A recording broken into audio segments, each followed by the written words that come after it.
Vieille de 100 ans, Pointe-Noire, capitale économique de la République du Congo, mérite une cure de jouvence. Le plaidoyer a été mené dans 5 allocutions prononcées le 9 novembre dernier à l'occasion du meeting relatif au lancement des travaux du centenaire de la ville. Au cours de ce grand rassemblement organisé par les autorités locales, l'action du président de la République à Pointe-Noire a été présentée par le ministre d'État, ministre de l'Aménagement du Territoire, des Infrastructures et des Entretiens routiers, Jean-Jacques Bouya, qui a énuméré les projets structurants qui seront progressivement exécutés dans le cadre de la municipalisation additionnelle de Pointe-Noire. Dans les cadres de la municipalisation additionnelle, valable pour les 2 départements. Dans ce chapitre figure la construction du palais de la nation interdépartemental, autour duquel se développerait un pôle administratif valorisant l'administration d'État. L'achèvement des travaux de l'avenue dite de l'aéroport jusqu'au boulevard Charles de Gaulle et à poursuivre par pavage l'autre partie de Charles de Gaulle jusqu'au rond-point Kassaï. La construction de la corniche en bordure d'océan, le bitumage d'avenues stratégiques, la construction d'une rocade ceinturant ainsi la ville.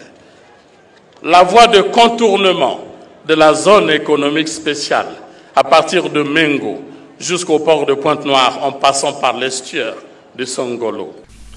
Le 10 novembre 2022, le président de la République, Denis Sassou Nguesso, a marqué d'une pierre blanche par sa présence à la cérémonie de remise en service de la centrale électrique à gaz de Ndjenou. Partant de cette relance, 25 MW vont être injectés dans le réseau électrique national dans un premier temps. Ainsi, le Congo apportera une contribution sans cesse croissante dans le cadre de la boucle de l'amitié énergétique interconnectant la République du Congo, la République démocratique du Congo et la République d'Angola. Ce même 10 novembre 2022, à Bangakayou, dans la sous-préfecture de Tiomazassi, le site d'exploitation pétrolière de la société chinoise Winghua a été visité par le président de la République, Denis Sassou Nguesso, qui a tenu de s'imprégner de la réalité de la production de cette société qui contribue au développement socio-économique du Congo avec la création de nombreux emplois directs et indirects. Ce samedi 12 novembre 2022, le président de la République procède à la pose de la première pierre de construction de la zone économique spéciale et du port minéralier de Pointe-Noire qui occuperont une superficie de 2700 hectares et concentreront leurs activités sur la transformation du bois, des produits agricoles et autres. Une zone économique spéciale de Pointe-Noire qui va stimuler le marché de l'emploi d'ici à 2025 et doper les exportations, sachant que la signature des contrats de développement des zones économiques spéciales a eu lieu récemment à Brazzaville entre Euraïs et le Congo.